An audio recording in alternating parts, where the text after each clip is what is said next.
Halo semua, perkenalkan nama saya Idei Kurniaswasti, MPSI Psikolog. Saat ini saya adalah dosen di Fakultas Psikologi Universitas Gadjah Mada dengan bidang kajian psikologi klinis.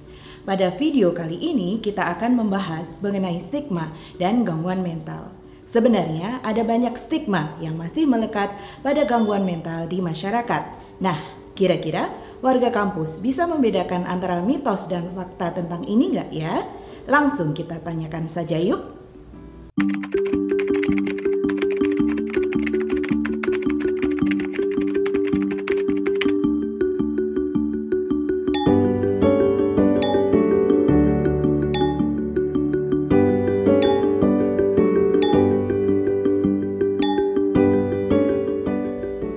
Benarkah gangguan mental disebabkan oleh ilmu sihir, mantra, atau kerasukan jin?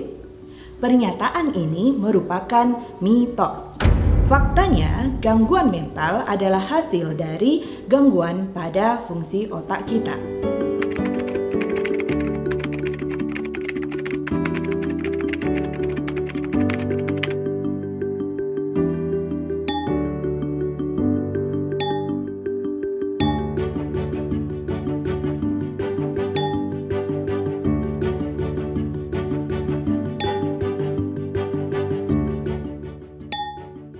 Faktanya, kekurangan vitamin langka seperti tiamin atau B12 dapat dikaitkan dengan gejala-gejala yang ditemukan pada beberapa gangguan mental.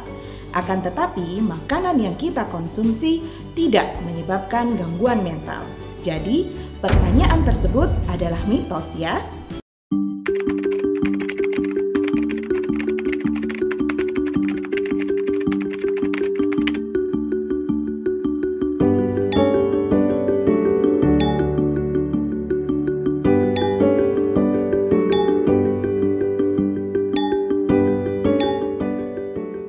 Stres dalam kehidupan sehari-hari adalah normal dan diperlukan dalam mengembangkan life skills.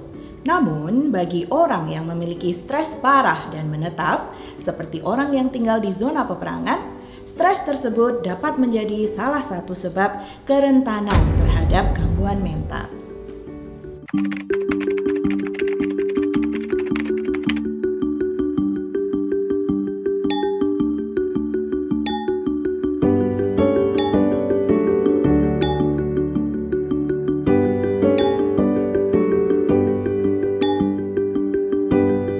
Faktanya, gangguan mental jarang mengarah pada kekerasan. Kebanyakan kekerasan terjadi bukan karena gangguan mental. Di sisi lain, orang dengan gangguan mental lebih mungkin menjadi korban kekerasan, termasuk bullying atau perundungan.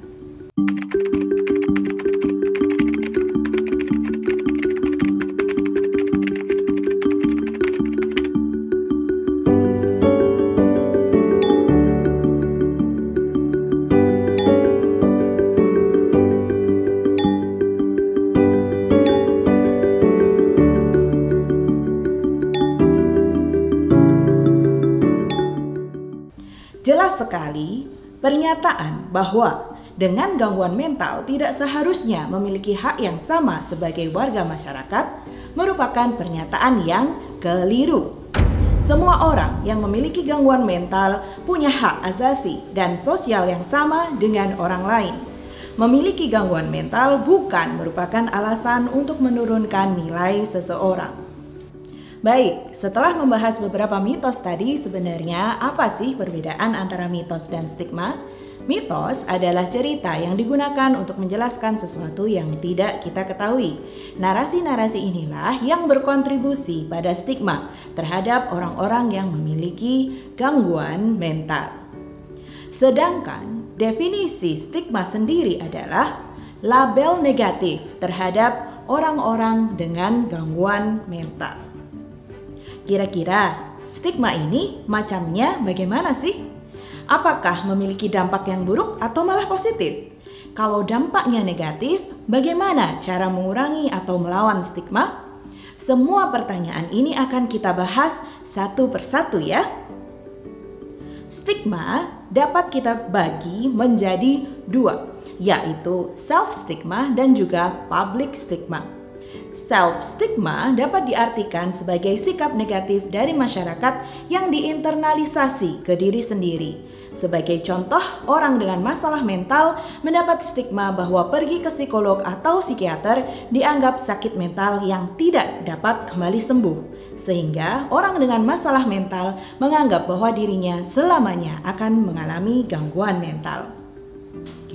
Public stigma adalah sikap negatif atau diskriminatif yang dimiliki orang lain tentang gangguan mental. Contohnya, stigma bahwa orang yang keluar dari rumah sakit jiwa tetap sakit dan tidak dapat berfungsi di lingkungan. Dan publik akan memperlakukan orang dengan gangguan jiwa tadi seolah-olah selalu sakit. Padahal dengan perlakuan yang tepat bisa jadi orang dengan gangguan mental dapat menjalankan perannya dengan baik di masyarakat. Stigma tentunya memiliki dampak negatif. Stigma membuat orang dengan gangguan mental tertunda dalam mencari pertolongan, bahkan membuat orang tidak ingin mencari pertolongan, sehingga terhalang dari mendapatkan perawatan lebih dini. Apa yang dapat kita lakukan untuk mengurangi stigma di sekitar kita? Pertama, meningkatkan literasi kesehatan mental. Kedua, membantu korban yang terstigma agar berpikir untuk menghadapi stigma. Dan yang terakhir, untuk publik, kita dapat melakukan kampanye melalui sosial media kita dengan memberikan literasi mengenai stigma itu sendiri. Kenapa kita harus tahu tentang stigma? Orang dengan masalah gangguan mental sudah sekuat tenaga untuk sembuh, namun terkadang lingkungan sosialnya memberikan stigma negatif terhadap mereka. Stigma dapat menjadikan orang yang terstigma menjadi bekerja lebih berat untuk sembuh, serta dapat memunculkan image buruk karena mereka dianggap tidak normal. Orang-orang yang terstigma juga dapat kehilangan kepercayaan dan harga diri untuk mencari cara untuk sembuh. Stigma dapat menghilangkan kesempatan penderita untuk mencapai tujuan hidupnya dan kesempatan bekerja atau hidup mandiri. Untuk itu, mari kita bersama-sama mengurangi stigma pada area kesehatan mental ini.